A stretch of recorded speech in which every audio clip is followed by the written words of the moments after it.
Itu sudah sangat mengkhawatirkan gitu. Mengkhawatirkan kita. Itu istilah saya, jangan terlalu berharap lagi lah sampai 2024. Sekarang tugas kita itu yang saya sebut itu menahan jangan lebih buruk lagi dari yang sekarang. Gitu ya. Tapi apakah 2024 akan terperbaiki itu masih pertanyaan.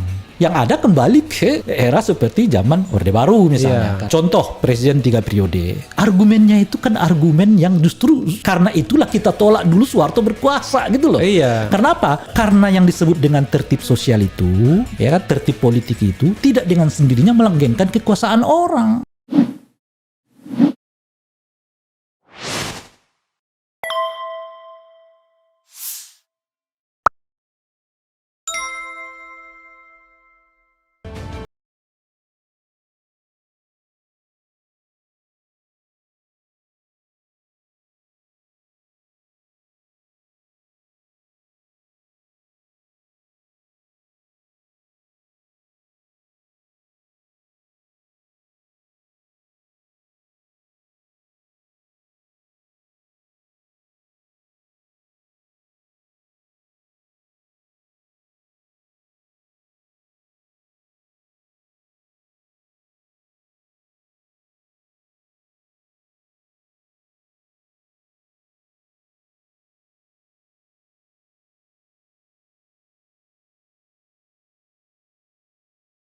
Banyak orang mengatakan misalnya pemilu kemarin kan, salah satu kubu kan mempermasalahkan keterlibatan aparatur negara kan di dalam proses pemenangan.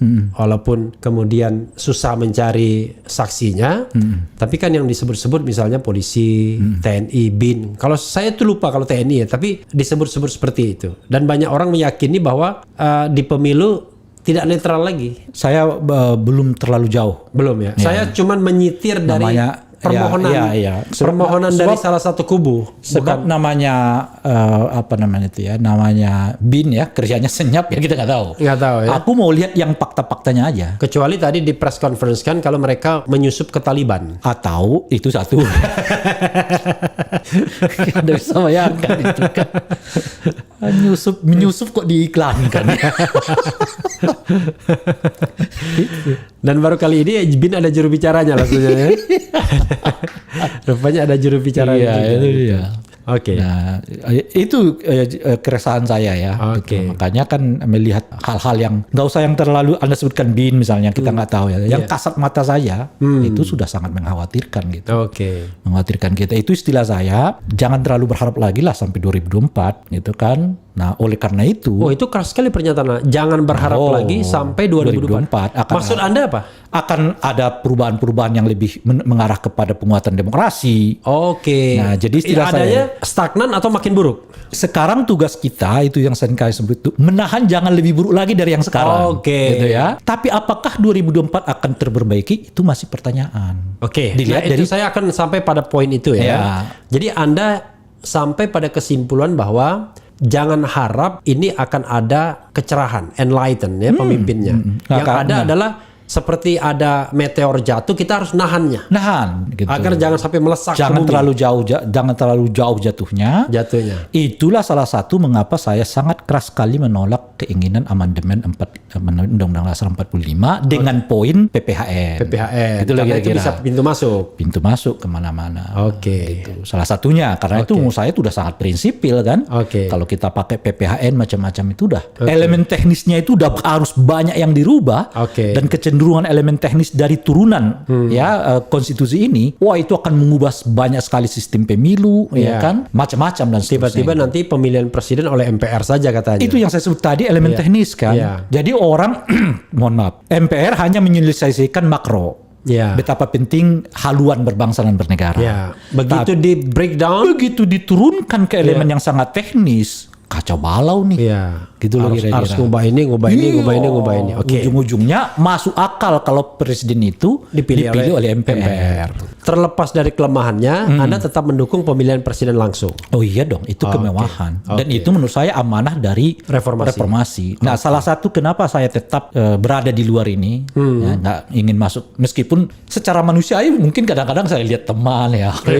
Tiba-tiba ada teman yang masih satu barisan dengan kita, sekarang pulang ke kampung langsung di udah seperti selebriti. wah, kalau orang Mandailing digordangin kata orang kan. Digoreng itu digendang-gendang gitu. Ya, pakai gondang adat lah. Oke. Ya, kan kalau cuma gendang-gendang ini di pakaian baju adat macam-macam itu kan Dikasih gelar adat tambahan. Waduh. Gitu. Itu Karena kan dianggap anak-anak sukses lah. Sukses, sebenarnya, ya. kan. Oke. Sukses ya Iya. kan. Oke. Nah kan kalau kita lihat orang-orang kayak begitu secara manusiawi kadang-kadang waduh kawan-kawannya hebat ya.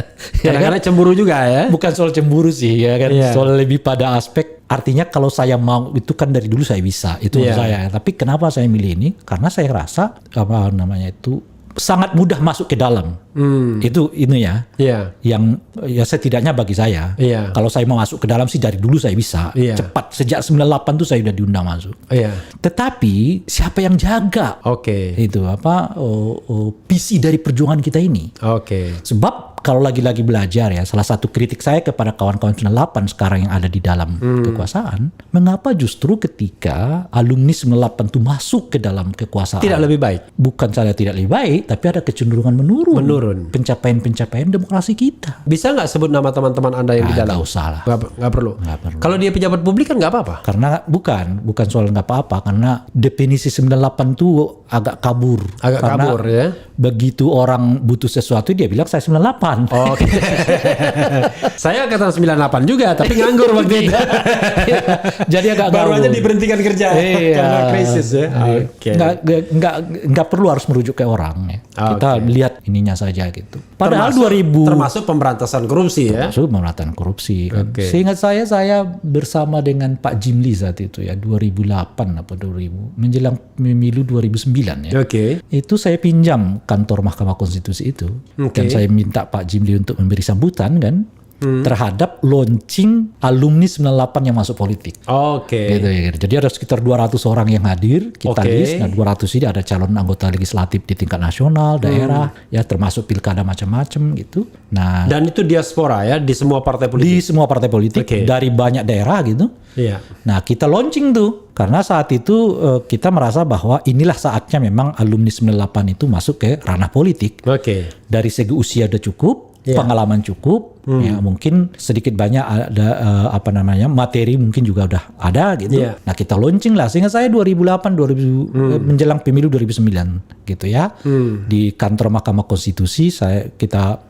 undang Pak Jimli untuk memberi kata sambutan gitu. Nah setelah itu saya merasa juga pada tingkat tertentu merasa bertanggung jawab, mestinya capaian kita meningkat gitu loh sejak 2009 itu Oke. terhadap prinsip-prinsip demokrasinya, Iya. apalagi elemen teknisnya kan kira-kira Oke, gitu. oke. Itu tapi Ini kayaknya prinsipnya tidak meningkat malah turun, apalagi elemen teknisnya. Tambah nyungsep. Revisi undang-undang KPK misalnya. Iya. Itu kan pada tingkat tertentu teknis banget. Iya. Tapi nggak kebayang oleh kita tiba-tiba ada namanya Dewan Pengawas KPK.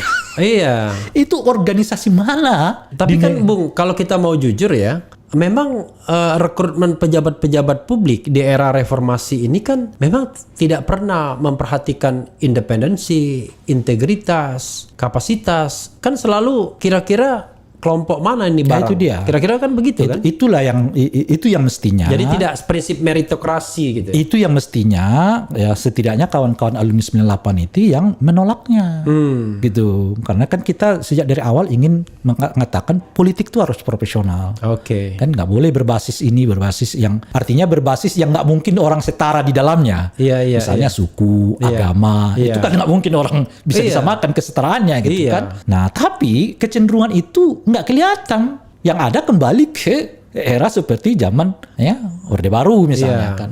Misal contoh presiden 3 periode. Argumennya itu kan argumen yang justru karena itulah kita tolak dulu Soeharto berkuasa gitu loh. Iya. Kenapa? Karena yang disebut dengan tertib sosial itu, ya kan, tertib politik itu tidak dengan sendirinya melanggengkan kekuasaan orang. Iya. Gitu. Jadi Dengan alasan apapun, ya Anda sudah dikasih waktu 10 tahun, 10 ya sudah tahun. selesai. Jadi jangan berpikir demi ketertiban sosial, ketertiban politik, orang boleh berkuasa 3 periode. Pak Harto dulu pakai argumen itu. Iya. Yang kita tolak bersama-sama kan. Gitu. Begitu dia periode ketiga, pantas untuk periode keempat. Ternyata lebih Akhirnya sampai 7 periode dia. Ini 7 periode kan. Iya. Saya nggak pernah meminta Iya, Tapi rakyat mendukung saya. dicalonkan saya gitu. Jadi itu persis seperti argumen. Saya nggak pernah minta anak saya jadi kepala daerah. Tapi orang minta. Anda bukan saja bersalah karena meminta, tapi Anda diam anak Anda jadi calon kepala daerah itu masalah. Jadi saya itu etika dalam demokrasi. Kalau dalam hukum itu begini, Bung. Iya.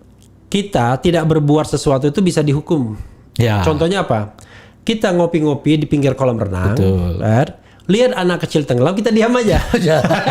Jadi kita itu dihukum tuh. Karena kita tidak berbuat sesuatu. Betul. Nah, itu gitu. Betul tuh. Makanya kan ada argumen seperti seringlah juga diungkapkan oleh presiden. Saya tidak pernah meminta anak saya jadi calon. Saya nggak pernah ini kan. Saya diam, saya nggak peduli. Anda sebagai presiden nggak cukup itu.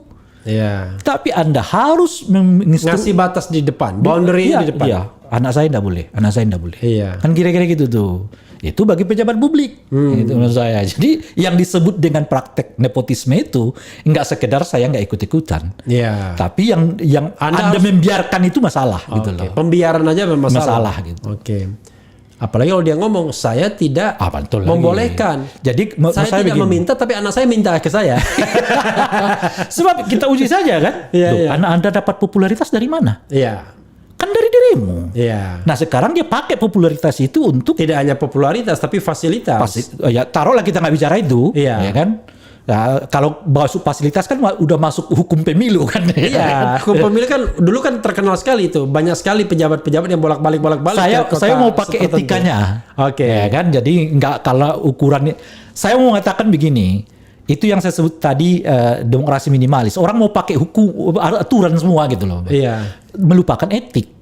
Bahwa aturannya itu betul, tapi etikanya Anda bukan hanya dituntut untuk tidak memberi fasilitas, mendorong anak Anda, tapi Anda dituntut untuk menghentikan mereka jangan sampai menggunakan nama besar Anda demi kepentingan yang bersifat personal.